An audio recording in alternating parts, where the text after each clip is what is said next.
নমস্কার বন্ধুরা, আমি আজকে যে রেসিপিটা করব সেটা হচ্ছে লাউ পাতা বাটা। এটা করছি লাউ পাতা বাটা। তাই লাউ পাতা করতে প্রথমে লাউ কতগুলো কচি পাতা আমি ছিঁড়ে নিয়ে এখানে ধুয়ে রেখেছি, আর কাঁচা লঙ্কা আর রসুন আর হচ্ছে কালো জিরা। আর আমি প্যানটা গরম হলো, আমি সাদা তেল দিচ্ছি।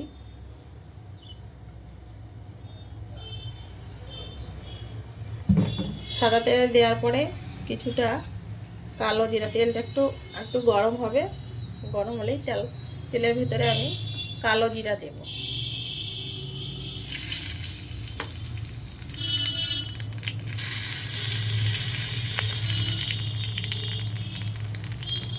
এবার পাশে রাখা যে আমার এই যে বাকি যে ইয়েগুলো লঙ্কাগুলো চিড়ে নিয়েছি, আর রসুনটা আমি পুরোটা দেব না, কিছু রসুন দেব, আর কিছু রসুন আমি যখন বাটবো তখন আমি দেব কাঁচা।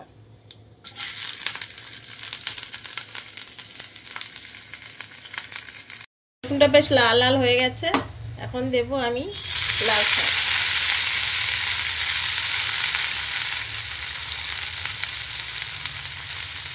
আর লঙ্কা, এবার আমি কিছুক্ষণ এটাকে নাড়িয়ে নেব।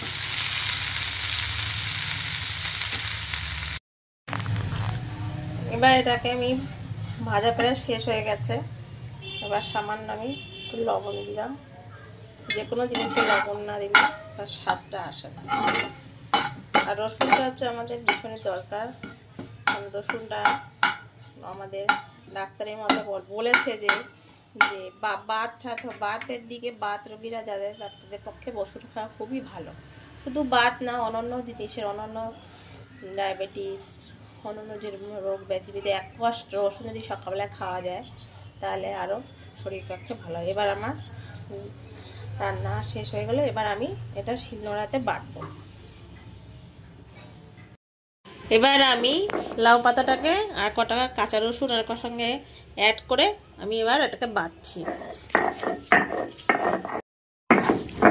এবার আমার লাউ পাতা বাটা শেষ, আমি এবার এটাকে গরম ভাতে পরিবেশন করব।